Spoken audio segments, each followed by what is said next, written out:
नहमदुहु अला रसूलिहिल करीम अम्मा बाद फ़अऊज़ु बिल्लाहि मिनश शैतानिर रजीम बिस्मिल्लाहिर रहमानिर रहीम।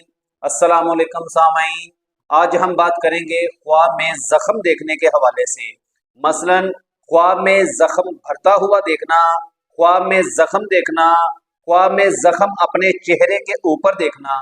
इसी से रिलेटेड और भी कई सूरतें हैं और उनकी मुख्तलिफ ताबीरें हैं।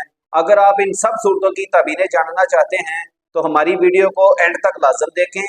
और अगर आपने अभी तक हमारे channel Islami information with Abid को सब्सक्राइब नहीं किया तो इसे सब्सक्राइब कर लें और बेल आइकन को ऑल पर प्रेस कर लें ताकि हमारी हर आने वाली वीडियो सबसे पहले आपको मिल सके। तो चलिए शुरू करते हैं अपने आज के मौजू यानी ख्वाब में जख्म देखने के। ख्वाब में जख्म भरता हुआ देखना। अगर ख्वाब देखने वाला ख्वाब के अंदर जख्म भरता हुआ देखता है तो ये गम, अंदेशा, दुख, दर्द दूर होने की अलामत है। ख्वाब में किसी के जख्म के ऊपर मरहम लगाना। अगर ख्वाब देखने वाला ख्वाब के अंदर किसी के जख्म के ऊपर मरहम लगाता है तो ये उसको हौसला देने, उसका हमदर्द होने और उसकी तकलीफें बांटने की अलामत। ख्वाब में जख्म अपने चेहरे के ऊपर देखना। अगर ख्वाब देखने वाला ख्वाब के अंदर अपने चेहरे के ऊपर जख्म देखता है तो ये जितना बड़ा या जितना छोटा जख्म देखेगा उतना बड़ा या फिर उतना ही छोटा दुख दर्द मिलने की अलामत है।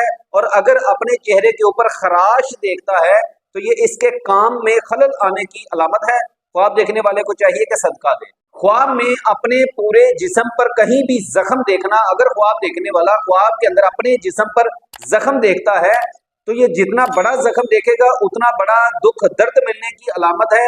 और अगर उस जख्म के अंदर से पीप बहती देखे तो ये माले हराम खाने की अलामत है। ख्वाब देखने वाले को चाहिए अगर पीप देखी है तो अपने गुनाहों से तौबा करे और अगर जख्म देखा है तो फिर सदका दे, क्योंकि सदका आने वाली मुश्किलात और बलियात और परेशानियों को टालता है। ख्वाब में जख्म के अंदर से खून निकलना। अगर ख्वाब देखने वाला ख्वाब में ये देखता है कि उसके जिस्म के ऊपर कहीं जख्म है और उस जख्म के अंदर से खून निकल रहा है तो ये सच्चा, सादक और अमीन होने की अलामत है। और अगर खून नहीं निकला तो फिर ये झूठ बोलने की अलामत है। अगर खून नहीं निकला तो ख्वाब देखने वाले को चाहिए कि तौबा करें। ख्वाब में जख्म करना। अगर ख्वाब देखने वाला ख्वाब के अंदर किसी को जख्म करता है या फिर उसे जख्म पहुंचाता है तो ये सच्चा, अमीन, सादक और बहादुर होने की अलामत। ख्वाब में अपने जिस्म के ऊपर जख्म लंबा यानी कि बड़ा देखना। अगर ख्वाब देखने वाला ख्वाब में अपने जिस्म के ऊपर बड़ा जख्म देखता है तो ये मालो दौलत मिलने की अलामत है, लेकिन रंज और गम के साथ मिलेगी।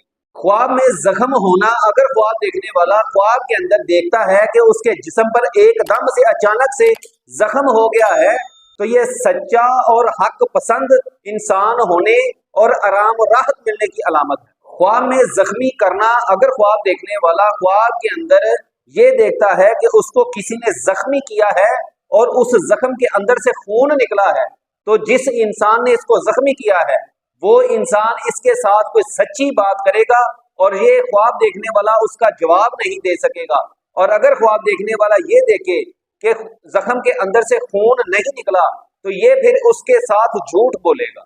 ख्वाब में अपना होंठ जख्मी करना। अगर ख्वाब देखने वाला ख्वाब के अंदर ये देखता है कि उसने अपना होंठ दांतों के नीचे लेकर जख्मी किया है तो ये किसी के साथ झगड़ा होने और मौत का खौफ यानी कि हलाकत का खौफ आने की अलामत है। ख्वाब देखने वाले को चाहिए कि इस्तिग़फ़ार की कसरत करे और सदका दे, क्योंकि सदका आने वाली मुश्किलात और बलियात और परेशानियों को टालता है। और हम अपनी बार बार वीडियोस में बता चुके हैं, सदका रास्तों में नहीं फेंकना चाहिए, कब्रिस्तानों में नहीं फेंकना चाहिए, जानवरों को नहीं डालना चाहिए, चौराहों में नहीं रखना चाहिए। सदका हमेशा गरीब, मस्कीन, यतीम और बेवा औरतों के घरों में पहुंचाना चाहिए। अगर आपको हमारी वीडियो अच्छी लगी तो इसे लाइक और शेयर कर दें। जज़ाकल्लाह खैर। अस्सलामु अलैकुम व रहमतुल्लाह।